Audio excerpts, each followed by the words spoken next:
Alors voilà. Pirkei Avot, Perek, Revi'i, Mishnah Yutret. Rabbi Shimon ben Elazar Omer. Qui était Rabbi Shimon ben Elazar? D'après vous? Mais c'est le petit-fils de Rabbi Shimon ben Yochai. Rabbi Shimon, il a eu un fils qui s'appelait Elazar, et son fils a appelé son fils du nom de son grand-père. Donc il s'appelle Rabbi Shimon ben Elazar. Qu'est-ce qu'il dit, Omer? Il dit Al teratse et travercha, n'essaye pas de te mettre en bon terme avec ton ami, de calmer ton ami, Beshaat Kasso, quand il est en colère. Quand il est en colère, n'essaye pas de le calmer. Comme on voit très fréquemment, quand quelqu'un est en colère et que vous lui dites calme-toi, calme-toi, ça les met encore plus en colère. Donc il dit, je te donne un bon conseil, ne calme pas ton ami quand il est en colère, tu ne ferais qu'aggraver la chose. Deuxième cas, Ve'al tenachameu, ne le console pas, ne viens pas lui apporter la consolation, Besha'a shemeto mutal lefanav, au moment où son mort est encore posé devant lui, quoi. Il n'a pas été enterré. Alors, il est en pleine peine. Donc ne viens pas lui apporter la consolation à ce moment-là. Ve'al tishal, l'eau, et n'interroge pas ton ami, Meshat d'Hydro, en lui disant qu'est-ce que tu es en train de faire? Pourquoi tu fais un vœu?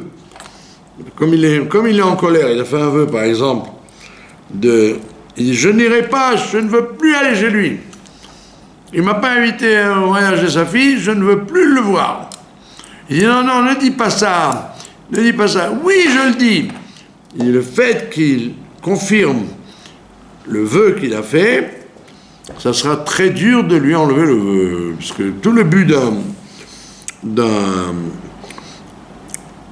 d'un ami, c'est de savoir qu'un vœu, très souvent, a été, n'a pas été approprié, quoi. Il était exagéré, dû à la colère. Alors lui, il veut l'empêcher de confirmer son vœu. Alors il dit ne dis pas ça, ne dis pas ça, ne dis pas que tu n'iras pas chez lui.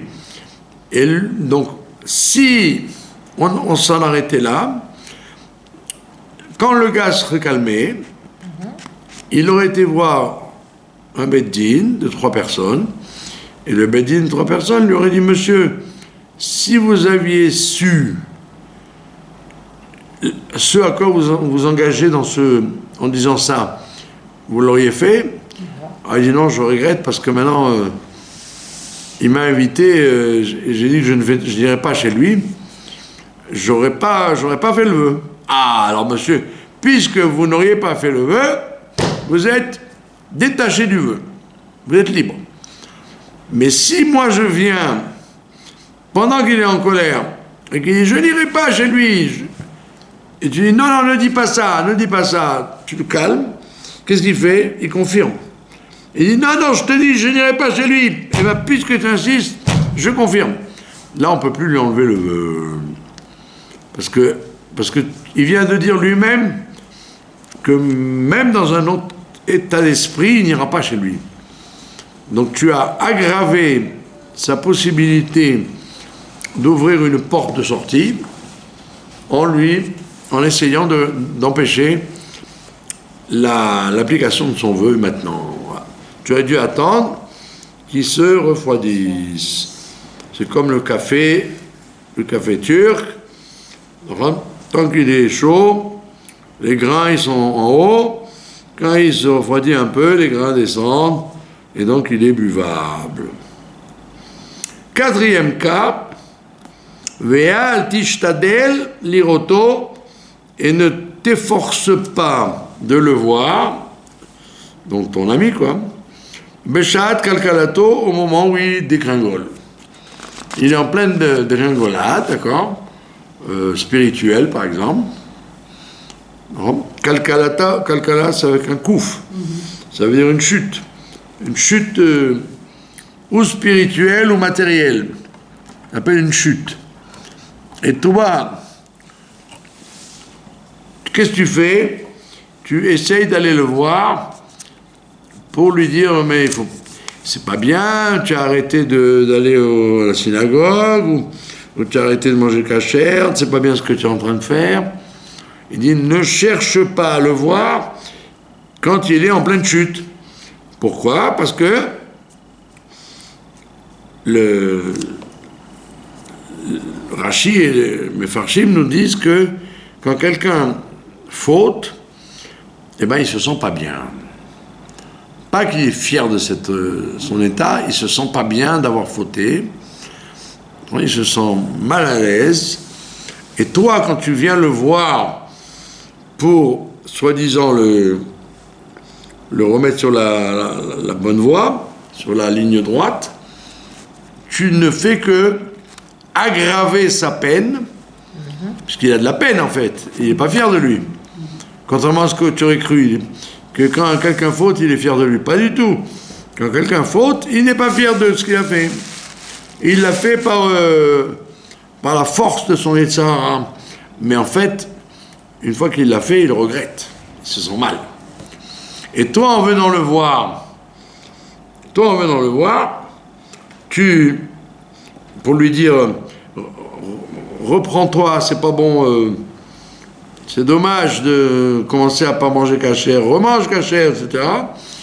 En le rencontrant, en t'efforçant de le rencontrer, au lieu de le faire regretter tout seul dans son coin, il va dire j'ai fauté, je me sens pas bien, je vais me remettre, tu vas amplifier sa décision, et le fait que tu cherches à le remettre sur le droit chemin, tu vas aggraver sa décision, et il va dire bon, si tu me casses les pieds en me faisant de la morale, eh ben c'est pas seulement la cache-croûte, même Shabbat je vais arrêter de faire, même Kippour je vais manger.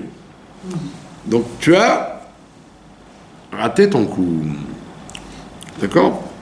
Donc maintenant revenons sur les quatre exemples. Premier exemple, ne cherche pas à te mettre bien, à calmer ton ami, mais Shat Kasso quand il est en colère. Pourquoi on a dit? Parce que il va prendre une décision, c'est d'être encore plus en colère. D'accord? Donc surtout pas lui dire calme-toi. Laisse-le s'énerver tout seul et tu verras par la suite comment arranger la chose. Pour l'instant, ne fais rien. Deuxième cas, pareil, la personne a un mort devant lui, donc il n'est pas encore enterré, et c'est un principe connu d'ailleurs dans le judaïsme, que quand quelqu'un est parti, les gens proches sont très mal. Jusqu'à quel moment ils sont très mal? Jusqu'au moment de l'enterrement. Quand il y a ce qu'on appelle stimat agolel, quand la dalle est refermée sur lui, quand l'enterrement a lieu et que le corps est recouvert, il se passe un phénomène de réconfort. Tant qu'il n'y a pas ce moment-là, il n'y a pas de réconfort. On apprend ça de Yaakov Avinu. Pendant 20 ans, il n'a jamais voulu être consolé du départ de son fils. Yosef. Alors, pourquoi il n'a jamais voulu être consolé? Parce que il n'était pas mort. Il n'était pas enterré ni mort. Donc, s'il avait été consolé, ça aurait voulu dire qu'il est mort. Mort et enterré, donc consolé. Du fait qu'il est inconsolable, ça veut dire qu'il n'est pas mort. C'est ce qui se passe en ce moment avec les otages. Les gens, voilà, les gens qui savent soit que le corps a été récupéré, soit que le corps est là-bas, eh ben, ils se sentent mieux, malheureusement. Ils ont une espèce de calme intérieur plus fort que les gens qui sont dans le doute. Comme ils ont le doute, donc en fait, ça veut dire qu'il n'est pas mort, et donc ils sont pas du tout tranquilles. Tu aurais dit, la tranquillité vient quand ils sont vivants, et quand ils sont morts, non. Eh ben, la Torah te dit le contraire. La tranquillité vient quand la personne, elle sait que la personne est partie. Donc c'est ce qu'il dit là. Al tenachalmeu, ne le console pas au moment où son mort est devant lui. Son mort est devant lui, donc il ne peut pas être consolé. Attends que l'enterrement ait lieu et tu iras le consoler. C'est pour ça qu'on appelle ça Nichum Avelim, consolation des endeuillés. Tant qu'il n'est pas endeuillé, il s'appelle Onen, il s'appelle affligé seulement. C'est ce qu'on appelle son mort est devant lui, même s'il n'est pas devant lui. D'accord? Ça s'appelle affligé. D'un affligé, il n'est pas consolé. Et il n'est pas consolable. Ça veut dire que ça ne sert à rien de lui dire Dieu a voulu comme ça, accepte. Non, tais-toi. Donne-lui un verre d'eau, occupe-toi de lui sans parler. Mais ne fais pas d'action de consolation. Ça n'est pas le moment, puisqu'il n'est pas encore enterré. Hein? Troisième cas, on a dit la même chose. Le bonhomme a fait un vœu. D'accord? Un vœu dans le feu de l'action. C'est pas qu'il a fait un vœu tranquillement. Tu vois qu'il a fait dans le feu de l'action. Soit par colère, soit par excitation, etc. Toi, tu te crois obligé d'être efficace en voulant enrayer l'application du vœu. En voulant enrayer l'application du vœu, tu ne fais qu'aggraver son vœu, et on a dit, tu te rendras impossible d'annuler le vœu. Parce qu'en général, un vœu qui est fait par colère ou dans le feu de l'action, c'est un vœu qu'on regrette. Et quand on regrette, on a besoin ce qu'on appelle un pétard, d'une porte d'ouverture pour sortir de là. Alors là, tu lui fermes la porte, puisque tu lui fais confirmer que le vœu qu'il a fait, il est justifié, et donc, puisque tu as confirmé que le vœu est justifié, tu lui as coupé l'herbe sous les pieds pour qu'il puisse s'en défaire un jour. C'est un problème. Quatrième cas, on a vu, ne cherche pas à le voir quand il est en train de dégringoler, parce que tu vas amplifier sa honte, et au lieu qu'à tête reposée, ils disent « Je suis un idiot d'avoir fauté, et donc je vais revenir », au contraire, tu vas le confirmer, et il va dire « Tu sais quoi, puis tu regardes, tu me fais de la morale, je vais aggraver mon cas, je vais en faire pire ». Voilà, 4 exemples. Vous avez quel rapport y a-t-il dans ces 4 exemples? Intéressant. Vient le Maharal de Prague et il nous dit ces 4 exemples font partie de le même point historique, psychologique pédagogique de la vie. Quel est le point? Le point est que l'homme, l'être humain, et le juif en particulier,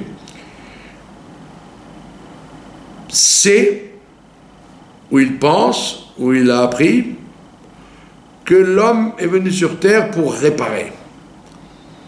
J'ai une situation qui se présente devant moi et j'ai besoin de la réparer. Donc tout le monde croit, tous les gens de bonne volonté, ils croient qu'effectivement, si une situation se présente devant moi, c'est que je dois la ranger, l'enrayer. Et donc, que vient t'enseigner Rabbi Shimon ben Elazar? Il te dit, apprends un grand principe. Par 4 exemples, je te donne le grand principe, que quand tu veux réparer et que ce n'est pas le moment, tu vas aggraver la chose. Voilà l'enseignement de ces 4. L'enseignement de ces 4, c'est ce que la gauche, les démocrates américains et la gauche dans le monde n'ont pas compris, c'est que très souvent dans la vie, quand il y a un problème, la solution que tu trouves, elle est plus grave que le problème. Elle aggrave le problème, elle ne le résout pas. C'est fondamental ce qu'il nous dit là. Le monde faute, le monde, pas seulement les individus, le monde est en train de fauter dans beaucoup de choses par cette analyse complètement farfelue et idiote que puisque je suis un être humain, je dois intervenir. Et comment dois-je intervenir? En arrangeant. Et on te dit, arrête-toi tout de suite. Sache qu'il y a des situations où non seulement tu n'arranges pas, mais tu aggraves. Et c'est les 4 exemples qu'il a donnés ici. D'accord? Dans les 4 cas qu'il a donnés ici, il te donne 4 exemples historiques de la vie, et tu vois bien que la plupart des gens tombent là-dedans. C'est très visible dans le quotidien que les gens sont persuadés qu'ils sont mandatés, qu'ils ont une mission, soit que Dieu leur a envoyé, soit que l'histoire leur a envoyé, à savoir, si ça se présente devant moi, je dois réparer. Et que vient Rabbi Shimon te dire? Il dit, il y a des situations, et apprends-les par cœur, où tu n'es pas en train d'arranger, tu es en train d'aggraver. Que la solution que tu as trouvée, elle est pire dans ses conséquences que le problème qu'il y avait au départ. C'est les 4 cas. Premier cas, il te dit, ton ami est coléreux, il est en colère maintenant, toi, tu es plein de bonnes intentions, tu veux enlever sa colère, calmer sa colère. Et il te dit, si tu étais resté dans ton coin, où tu avais fait semblant de ne pas le voir et l'entendre, eh bien, il se serait calmé tout seul, et l'affaire serait rentrée dans l'ordre. Qu'est-ce que tu as fait, toi, en lui disant calme-toi, calme-toi, tu as rendu le problème plus grave qu'il ne l'était au départ. Et ça, vous pouvez voir dans le monde, les gens ne veulent pas admettre cette chose-là. Ils sont toujours persuadés que, comme on dit tout le temps, il faut faire ishtadlut.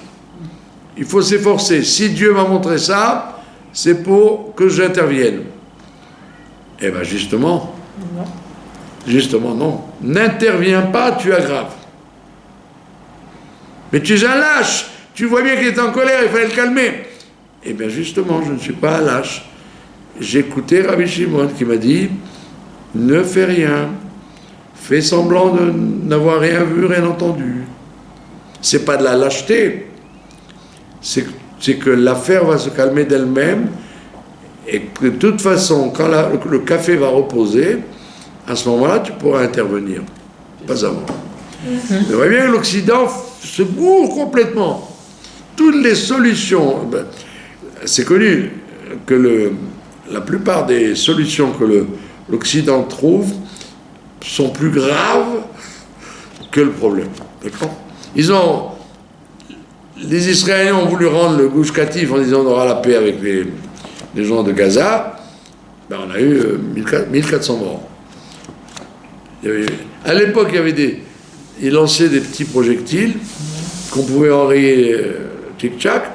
Après, quand on a libéré on a évacué les lieux là-bas, ils ont tiré des roquettes. Ça veut dire qu'à chaque fois que l'Occident, c'est propre à l'Occident, parce que les autres civilisations n'ont pas cette mentalité tordue. Chaque fois que l'Occident et les gauchistes veulent trouver une solution, rassurez-vous, elle sera pire que le problème lui-même. Et là, ils se mordent les doigts. Ils se mordent les doigts parce que partout, dans tous les domaines, chaque fois qu'ils ont trouvé une solution dans des choses qui étaient où il fallait rester assis et ne faire rien, ou alors réagir pas du tout comme tu le penses. C'est pas comme ça, c'est pas cette route-là qu'il faut prendre. C'est ce qu'il te dit. Ton ami est en colère, tu veux le calmer en disant mais je fais une mitzvah, je veux le calmer, mais tu ne le calmes pas du tout, tu l'excites encore plus. Et pareil pour le cas du mort. D'accord ? Le cas du mort, puisqu'il est en pleine douleur du décès de son ami ou de son parent, quand tu viens le consoler à un moment qui n'est pas opportun, non seulement tu ne le consoles pas, mais tu aggraves sa souffrance. D'accord ? Troisième cas, l'otishallo bishat nidro, pareil, la même chose. Tu as voulu, par gentillesse, lui dire ne fais pas ce vœu, ça va te faire des problèmes. En lui disant ça, lui, c'est comme au contraire enfoncer dans le problème. Et quatrième cas, ça c'est très classique aussi, quand quelqu'un est en train de faire le zouave, alors la réaction de ses parents ou de ses amis c'est de dire il faut intervenir tout de suite, sinon son cas va s'aggraver. Si tu interviens tout de suite, c'est là que tu fais que son cas va s'aggraver. D'accord ? Donc c'est un très gros enseignement de Rabbi Shimon ben Elazar. En fait, quand tu as un problème quelconque, interroge-toi ou interroge des sages pour savoir si oui ou non dois-je intervenir. Est-ce que l'intervention est utile ou l'intervention est négative? Pas seulement neutre, mais elle peut être négative. C'est-à-dire que tu peux arriver au résultat contraire avec une bonne volonté. Tu iras en enfer parce que tu as voulu faire une mitzvah. Tu aurais pensé, c'est fou. C'est sûr que chaque fois que j'interviens, c'est pour le bien. Non, monsieur. Tu peux très bien intervenir et c'est pour le mal. Et ça, on voit ça dans les problèmes de Shlom Bayit, les problèmes entre mari et femme.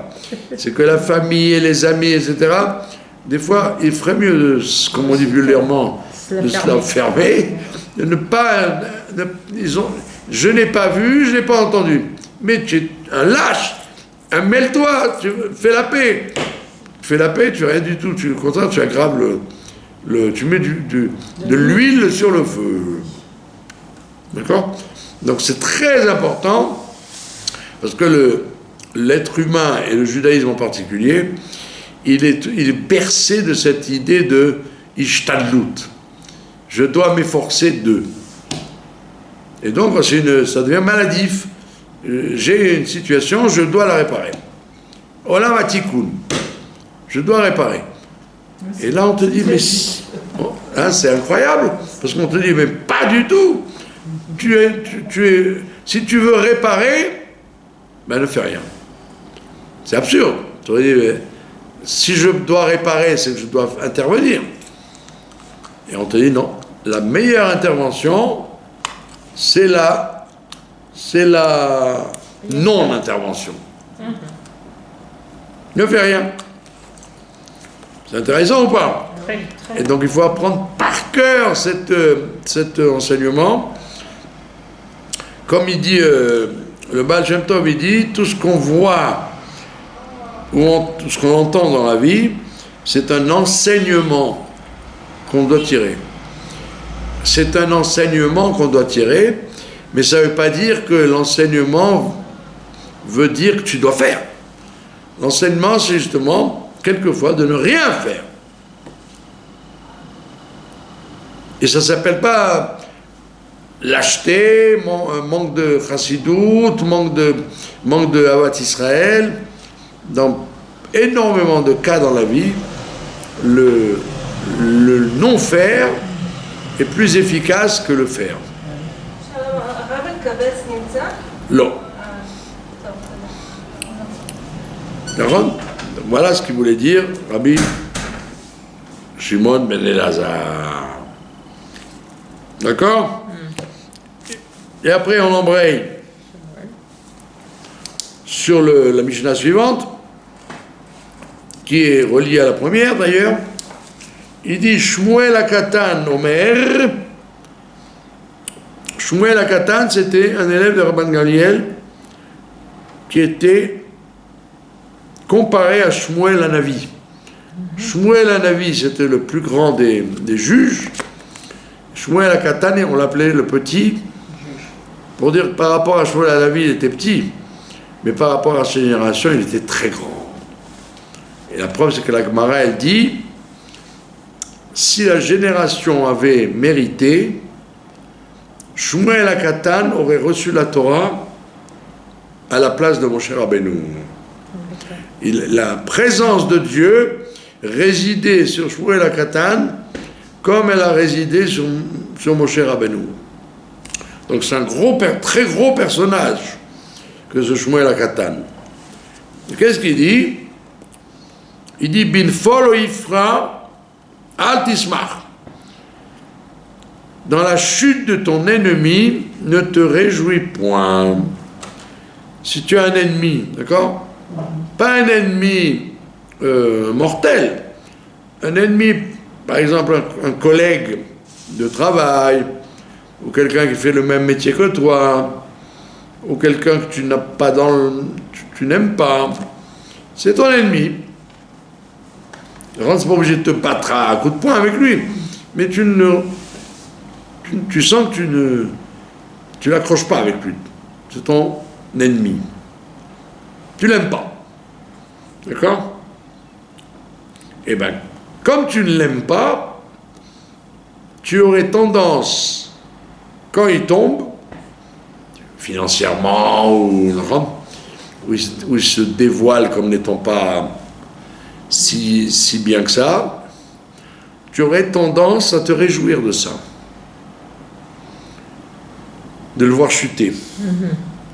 Et Shmuel HaKatan te dit, ne te réjouis pas de ça, ou bikoshlo, et dans sa chute, que ton cœur ne soit pas heureux.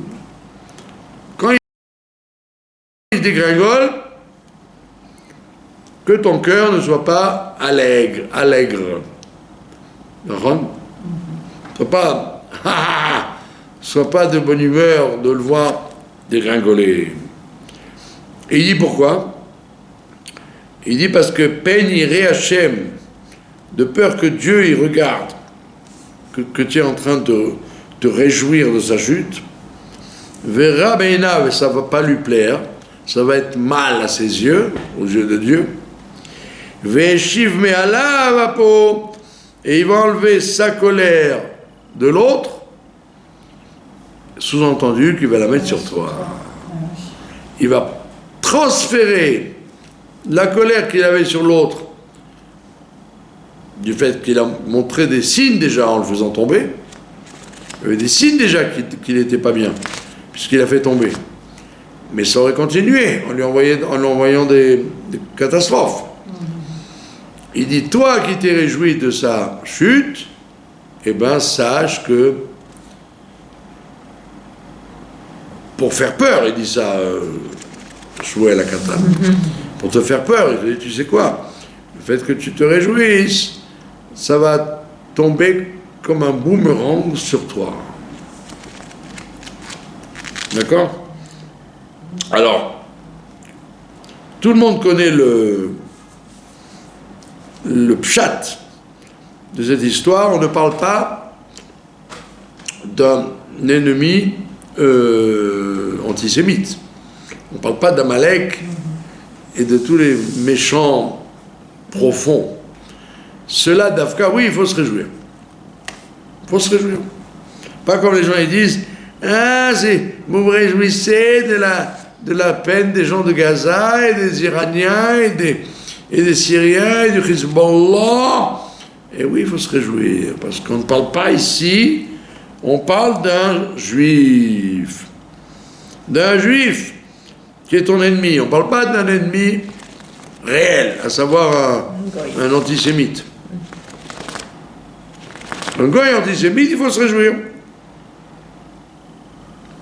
D'accord? Et c'est ce que le Maharal de Prague d'ailleurs nous dit, que c'est la suite de ce qu'on a vu tout à l'heure. Il a dit, ne t'efforce pas d'aller voir ton ami quand il est en pleine dégringolade. Il dit, tu vois, la Mishnah qui suit, elle parle donc bien d'un juif, ton ami. D'accord? Alors il dit, parce que dans la Mishnah d'avant, tu aurais dit, tu m'as dit de ne pas m'efforcer de le rencontrer. Ok, je ne chercherai pas à le rencontrer, mais dans mon fort intérieur, je suis peut-être content qu'il dégringole. Peut-être suis-je content. Ah, tu vois, il passait pour un tzaddik celui-là dans la communauté. Tout le monde lui embrassait la main, il le prenait pour un homme extraordinaire. Ben voilà, moi j'ai toujours senti, j'ai toujours subodoré que c'était pas vrai. Et ben maintenant qu'il est tombé, je suis bien content. On te dit non, ne sois pas content. Tu as le droit d'observer des choses, mais tu n'as pas le droit d'être content de la chute de quelqu'un. D'accord? Et Shmuel HaKatan, il dit parce qu'en fait, si tu es content, tu montres par là que ce qui t'intéresse, c'est le mal. Tu n'es pas content que justice soit faite. Tu es content que mal soit fait à cet individu. L'homme a une propension à aimer le mal. Et il a, une mida de sadisme, de sadique. Pas sadique, mais sadique. Il a un côté cruel en lui, l'individu, et que quand il voit quelqu'un qui ne considère pas comme il faut, et qui prend sur la tête des coups, il est content. Et Shmuel HaKatan, il te dit, c'est pas seulement, tu ne dois pas chercher à le voir, etc., mais ne t'avise pas d'être content. Parce que même si c'est le règlement de Dieu, Dieu qui fait justice comme il entend, ne te mêle pas de ça. Tu ne sais pas quels sont les tenants et les aboutissants de sa chute. Il a chuté pas parce que toi tu connais les raisons. Il a peut-être chuté parce qu'il y a d'autres raisons que tu ignores complètement. Et donc si tu te réjouis, ça veut dire qu'en vérité, tu crois avoir trouvé l'équation. Ah, j'ai compris pourquoi il est tombé, je savais pourquoi. Tu ne sais rien du tout. C'est peut-être pas du tout pour ça qu'il est tombé. Mais il est peut-être tombé parce qu'il fait de la peine à sa femme, ou peut-être parce qu'il est malhonnête avec X et Y, et pas du tout pour les raisons que toi tu présumes. Tu présumes. C'est faux. Et il te dit la preuve que ton analyse elle est fausse, c'est qu'il te dit bientôt, si tu rigoles de ça, de sa chute, la colère de Dieu va se transférer de lui à toi. Et on dit qu'à l'époque de Shmuel HaKatan, c'était très fréquent que les gens aiment être satisfaits de la peine que les autres ils ont quand ils tombent. Tu as le droit d'observer, comme on l'a dit tout à l'heure.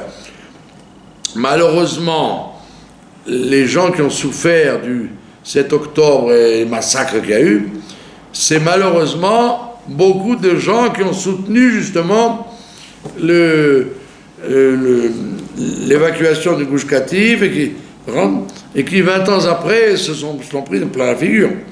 Tu as le droit de le dire, tu as le droit de le penser, mais tu n'as pas le droit d'être joyeux de ça. Ne sois pas joyeux, même si tu as raison que l'un est lié à l'autre. Que quelquefois dans la vie, il y a des boomerangs, des choses qui te retombent sur la tête. Alors observe, oui, c'est vrai, c'est un boomerang, mais ne sois pas joyeux de ça. Ne dis pas, ah, je suis bien content, après s'être moqué de nous, eh ben eux, c'est eux qui prennent dans la figure.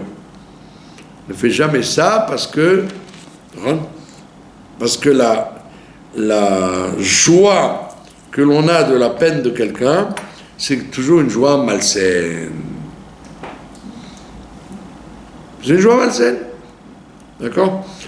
Le Rabbi Rachab, il dit, quand quelqu'un il fait une chute dans la rue, par exemple, les gens qui sont autour, ils rigolent.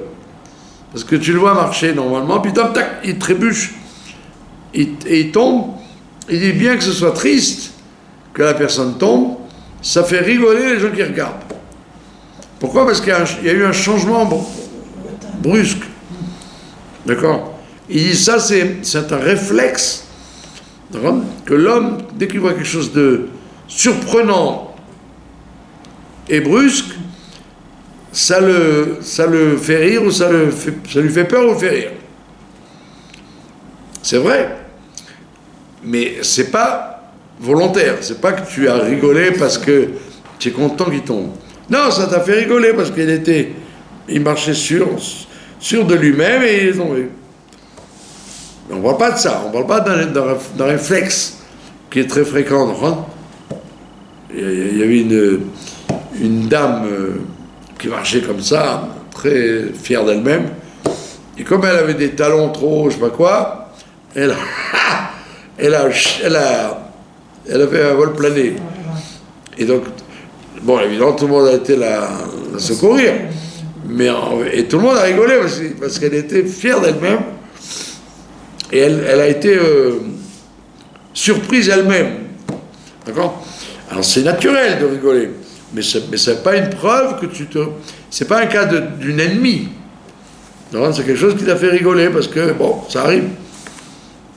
D'accord ? Mais là, on parle d'un rire